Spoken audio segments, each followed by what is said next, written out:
Welcome to On the Couch, a regular catch-up where we discuss some of the challenges and issues facing marketing today and hopefully provide some solutions.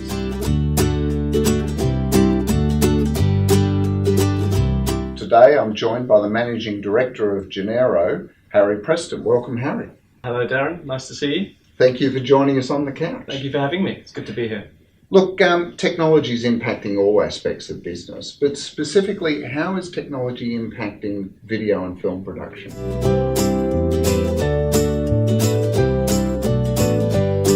I think it's impacting in a few ways. So first of all, the world has shrunk. So it's now easier for people to work with each other on large scales.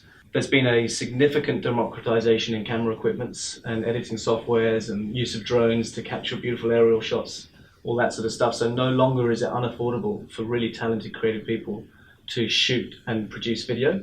Mm-hmm. And also technology's enabled us to streamline the process, so we can be much more agile now with a bunch of software tools that help workflow management systems and things like that. But certainly there seems to be a lot more people in video production, but I mean that creates its own challenges, really sorting out, the wheat from the chaff, doesn't it? It can do, but the cream will rise to the crop in the process. Mm. So the way we work at Genero is when a brief goes out, filmmakers respond with ideas or treatments according to the brief. They don't produce video, they don't submit video and say this is it. It's a very iterative and collaborative process, just like the traditional process. So you'll be able to quickly understand whether there are any chop. Well, we've also seen a rise in content Yeah. and content marketing. So how's that changed options for marketers?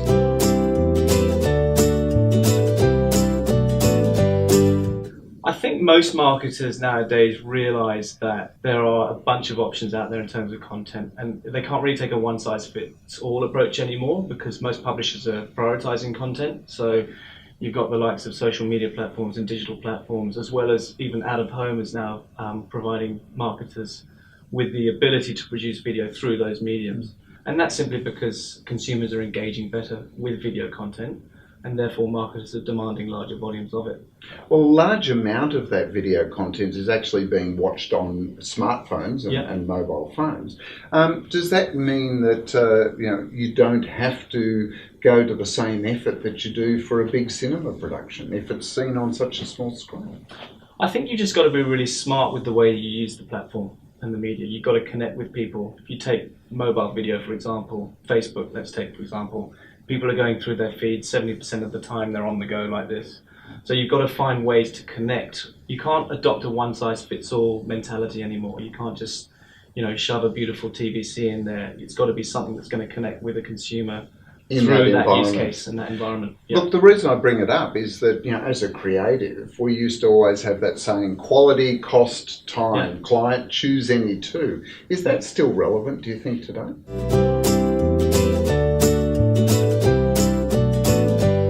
I would say no, because what we're finding at Genero is that people are getting serious quality, but it's significantly more affordable and quicker than the traditional model.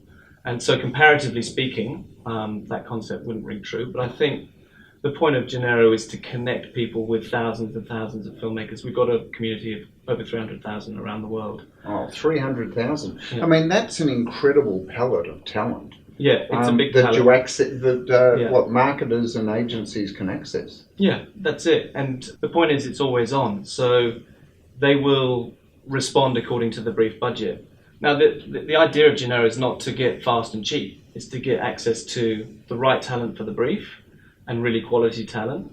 It happens to be quicker and more affordable than the traditional model because we're accessing such a vast pool of creativity. But, some of these new production techniques that people... Isn't there a risk? I know some of our clients are really worried about going outside of the traditional to embrace these new options.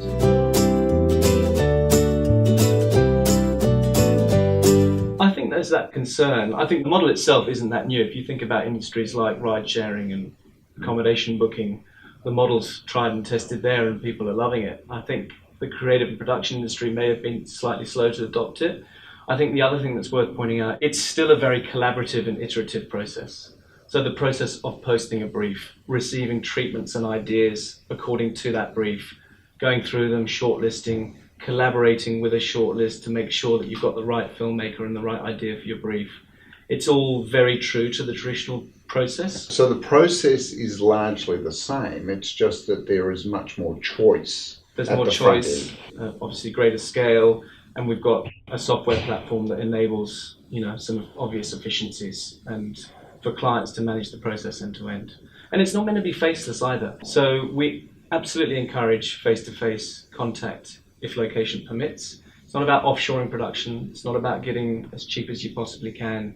It's about finding the right person for your brief and also collaborating with them in person. We've just got a bunch of tools that help streamline the process.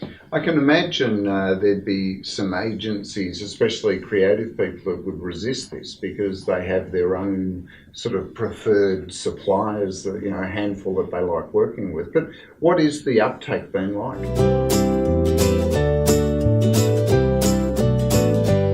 It's being embraced by the industry. We work with brands and agencies. So often we'll work with agencies to help them scale their production requirements. They'll have an existing core creative idea or campaign platform.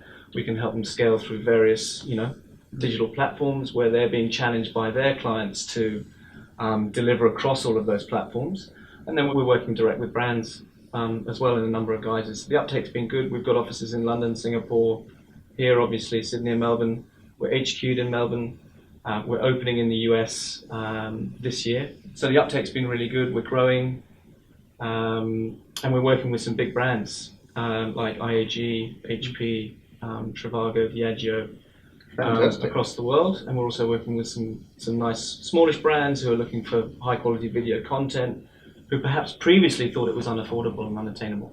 So really, you do have that range of, something to suit all needs. Yes, we do. We've got such a vast community that there's always, some good quality filmmakers there picking up jobs. So for them, it's free to join for filmmakers. They sign up, they're accessing briefs from some amazing brands and agencies. And hopefully it's a win-win for everyone. It's great to hear, and thank you for sharing that with us here on The Couch. Thank you very much. Thank you for joining us on The Couch. Make sure you subscribe to our YouTube channel and stay tuned for more on The Couch coming very soon.